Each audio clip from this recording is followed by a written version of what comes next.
Hello everybody and welcome to our educational video on hydrangeas. Hydrangeas are such a popular flower. They create huge impact, and although you probably pay a little bit more per stem than you would for some other varieties, the amount of impact and wow factor that they give make them actually quite a cost-effective flower to use.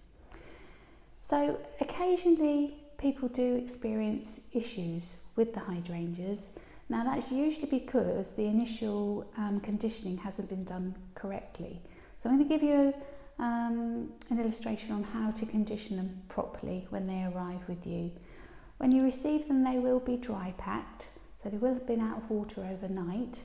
They come in multiples of 10 stems, so every single stem you need to cut and submerge completely.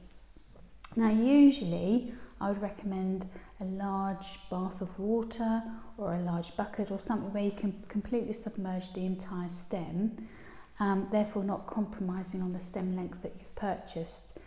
For illustration purposes today, I'm just going to use this little bowl. A little bit difficult for us to bring a bath in here.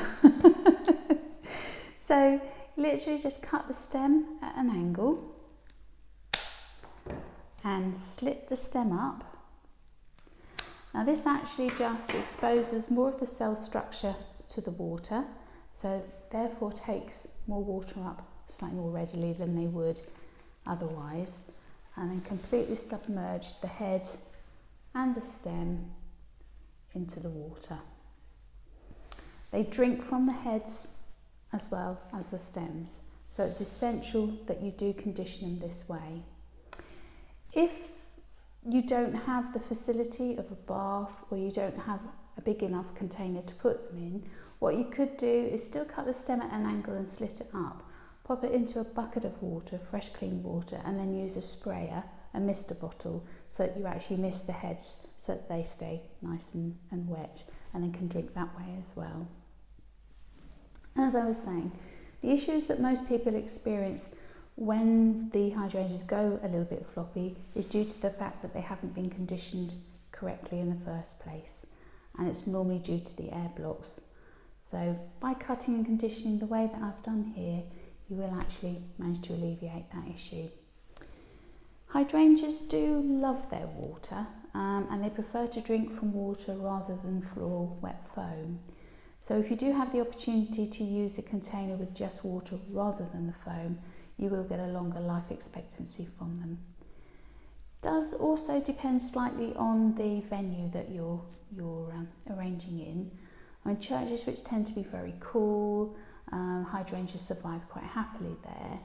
But if you're using them in a marquee, for example, especially this time of the year when the weather is incredibly warm, you will find that they don't like it very much. So if you are installing hydrangeas into a marquee, I would recommend you do it on the day of the event rather than the night before. Okay, so I think I've covered most of the tips where hydrangeas are concerned. As I say, one of my favourite flowers, a real wow factor flower. So I hope this has helped you with your hydrangeas, and we look forward to welcoming you back again soon. Bye for now.